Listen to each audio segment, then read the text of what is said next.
Kukuha tayo ng video guys, paano magpalit ng brake pad sa front brake pad. So una,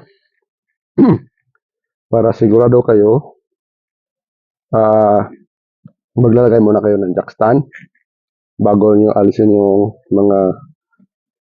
mga brake. Ito na. Alisin ito ng dalawang bolt. Yung pinaka-mount ng caliper, ilabas ito. Saka i-wiggle para lalabas. Kung minsan, nakikita niyo makapal pa. Ito, makapal pa. Makapal pa yung sa outer. Kaso, ito, nasa malapit na siya. Pero tingnan nyo naman sa loob. Ito, makapal pa. Ito, tingnan nyo naman. Halos dikit na sa bakal. So, kunti na lang kulang ito, sasayad na dito sa metal to metal friction na siya. So, ito, ngayon, mayroon tayong bagong pamalit dito.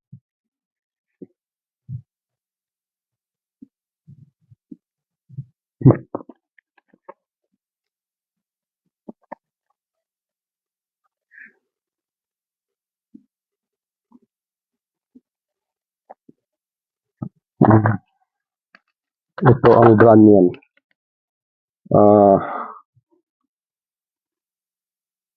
RDE Phantom brake pads, ceramic ang ano niya, yung materials na ginagamit.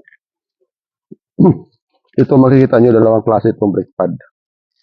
Yung isa, ito ang pinaka wear indicator. Once na maubos yung pad, ito ang sumasayad sa kanto sa rotor disc.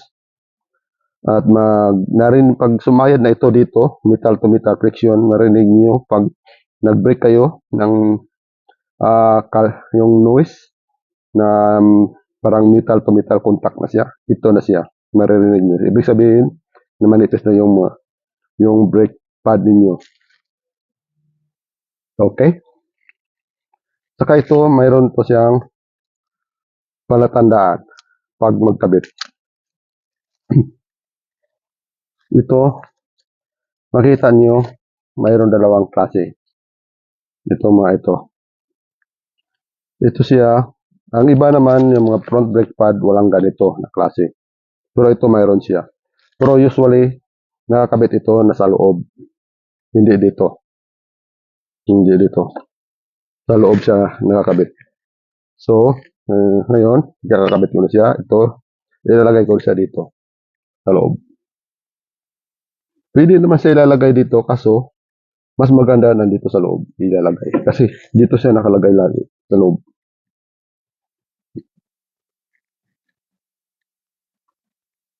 At saka magkabit kayo, sisilipin niyo kung tama ba yung dinadaanan niya na yung pinaka-guide. Pero una sa lahat, may nakikita dito. Saan? Yung grasa.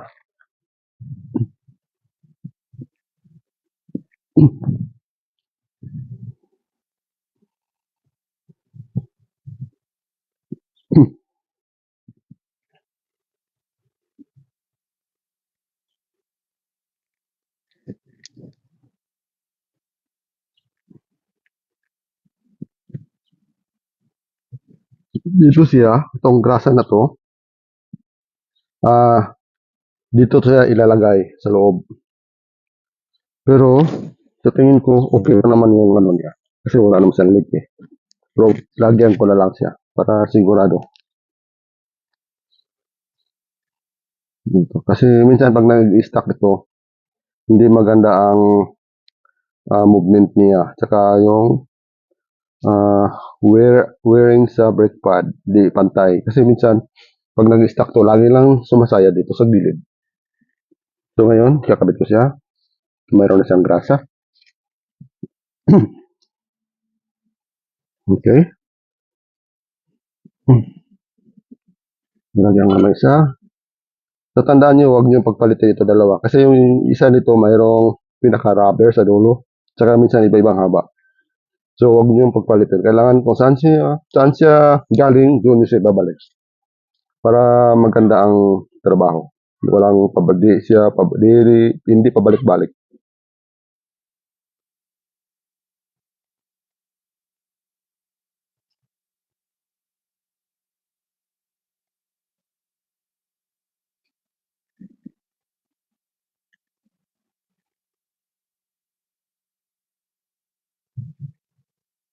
Ngayon, normally, pag manipis na yung mga brake pad niyo, itong piston, lalabas talaga ito.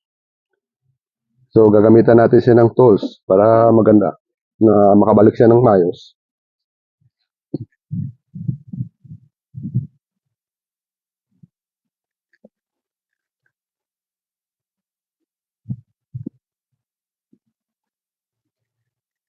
At ito, mayroon akong tools na pang caliper talaga. Dito talaga siya nakadesign. Pero ang iba, ginagamitan nila ng C-clamp. Dito iniipit. Pwede rin. Pero ako, ito lang ginagamit ko para easy sa akin. Na madali ko siyang i-keep pagkatapos ko ng ganitong trabaho. Pwede ko siya, madali ko siyang ilagay sa toolbox. Saka ito, pag na-compress mo yung piston, normally yung fluid babalik sa reservoir. So ito na.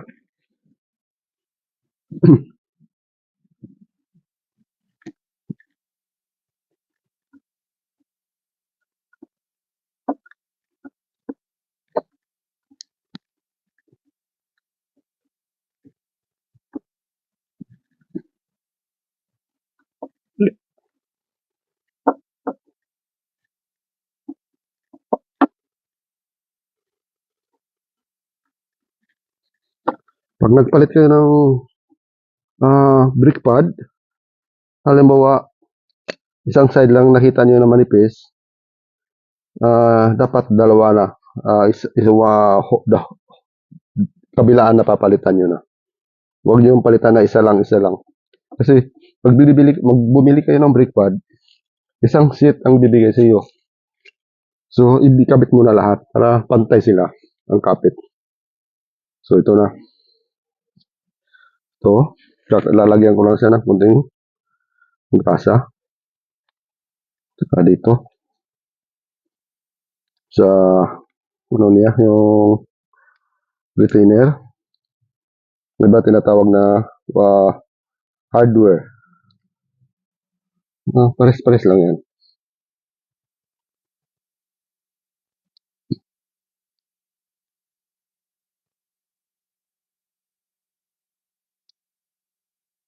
So, ito na, kabit ko na yung bago.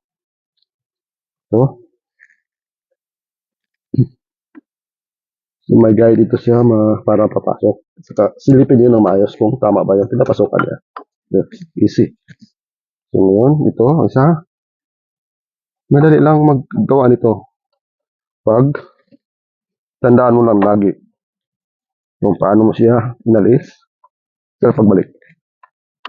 Easy lang. Yan. So, na-compress ko na yung caliper piston. So, ikakabit ko na siya ngayon. Ito na. See? Swabe. Kasi, ginamitan ko siya ng compression tool. So, ibabalik ko na, kakabit ko na yung bolt. Basta lagi nyo lang tandaan na magkabit kayo ng piston, ng caliper, brake. Pag hindi nyo kabisado, pwede naman picturean hanggang matatapos o video. Saka para wala kayong malimutan pagbalik. So, ito ngayon. Siguraduhin nyo na wala kayong nakalimutan sa mga kinakabit. Sa mga parts na kinakabit nyo. At saka hinigpitan nyo para iwas disgrasya. Saka review lagi sa ginagawa. Okay, mahirap na, madisgrasya. Kasi pre-break pa naman ito. Pwede nyo rin gamitan ng torque wrench kung hindi nyo kabisado yung higpit niyan. Pero alamin niyo muna yung capacity ng bolt bago niyo higpitan gamitan ng torque wrench. Pero ako papaluin ko lang kasi kabisado ko na yung torque, yung higpit ng bolt. So, kunting palo lang. Hindi naman bibitaw yan. Ngayon, ito lang inalis ko at saka ito. Bago na, kabilaan. Okay. Tapos na tayo. Yun lang, mga kaibigan.